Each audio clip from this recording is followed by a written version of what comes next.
बात करते हैं कंसंट्रेशन पावर कैसे बढ़ती है।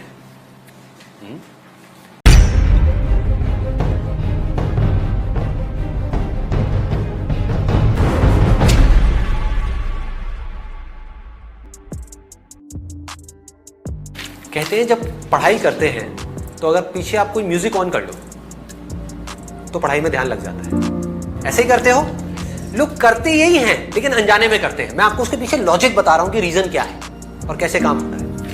इंस्ट्रूमेंटल म्यूजिक अगर आप प्ले करोगे और उस इंस्ट्रूमेंटल म्यूजिक में भी बीट्स बहुत ज्यादा नहीं है, धांधू नहीं है, बेस ज्यादा नहीं है, तो आपका ध्यान पढ़ाई पे लग जाएगा। सॉफ्ट म्यूजिक, इसके पीछे लॉजिक क्या है कि वो ध्यान आपका जो 50 जगह पे चल रहा था वो वहां से हट करके एक जगह पे आ गया।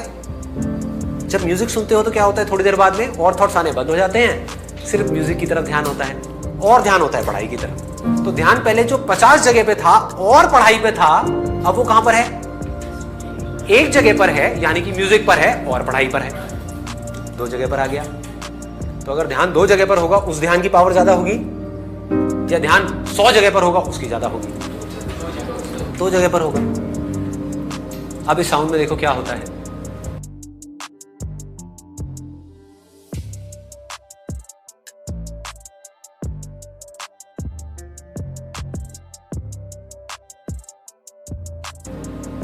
इसमें तो ना कोई बीट्स है, ना कोई लिरिक्स है, कुछ भी नहीं है। जब आप बैठोगे पढ़ने के लिए तो क्या होगा, आपका ध्यान पहले तो हर जगह से हट करके इसकी तरफ आ जाएगा। होता है ऐसा? कभी भी नोट करना, आराम से रिलैक्स होकर के बैठो पढ़ने से पहले, इस साउंड की तरफ अपने ध्यान को ले जाओ, तो आपका क्या होगा, माइंड थॉट से हट गया, फीलिंग से हट गया, हर जगह से हट गया, साउंड पे आ गया, अब पढ़ने लग जाओ। तो ये साउंड आपका ध्यान पढ़ाई में लगा देगी। वन पॉइंटेडनेस, ध्यान। व्हाट डज ध्यान मीन? कंसंट्रेशन, अटेंशन, जब वन पॉइंटेड हो जाए। हमारा ध्यान अभी कैसा है? भटकी हुई है ना। बिना इस साउंड के हमारा ध्यान कैसा है? समझने की कोशिश करो। क्या होता है, कभी बाहर से कोई साउंड आ गई, कभी कुछ दिख गया, कभी कुछ याद आ गया, कभी ये याद आ गया कि अब ये करना है, ये हुआ था, 1000 जगह पर है। समझ रहे हो तो ध्यान कैसे भटक रहा है? अगर आपके हाथ में एक मैग्नीफाइंग ग्लास है और आप वहां से आग लगाना चाहते हो सूरज से, तो अभी आपका ध्यान कैसा है? ऐसे ऐसे ऐसे भटक रहा है। फोकस कैसे करोगे? कभी यहां चला गया, कभी वहां चला गया। जहां आपका मैग्नीफाइंग ग्लास जाता है, यानी कि आपका ध्यान जाता है, वही चीज आपको दिखने लग जाती है। तो एक जगह पर टिक नहीं रहा ना। इससे क्या हुआ? एक जगह पर आ गया। इस इनर साउंड से क्या होता है, ध्यान एक जगह पर टिक जाता है। And it is a very very high state. Reason being, अगर आपको इंस्ट्रूमेंटल म्यूजिक सुन रहे हो तो वहां फिर भी कोई फीलिंग है, कोई इमोशन है। आप समझ रहे हो? कुछ ना कुछ है जो आपको डिस्ट्रैक्ट कर सकता है।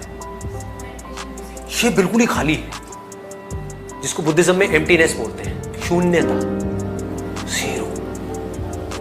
बिना जीरो के मैथमेटिक्स क्या है? जीरो ही है। तो जब तक हमारी लाइफ में ये नहीं है तब तक सब भटका हुआ है। ये आते ही सब कुछ सिमट गया, एक जगह पर आ गया। कंसंट्रेशन पावर साइंटिफिकली कैसे बढ़ेगी इससे? क्योंकि ये एक ऐसी साउंड है जिससे रिलेटेड आप चाहो भी तो आप कुछ सोच नहीं सकते। एक इंस्ट्रूमेंटल सॉन्ग है, यहां आकर के माइंड मर जाता है। फिर जैसे ही माइंड को एक गोल मिलता है तो माइंड अपनी पूरी एनर्जी उस गोल की तरफ लगा देता है।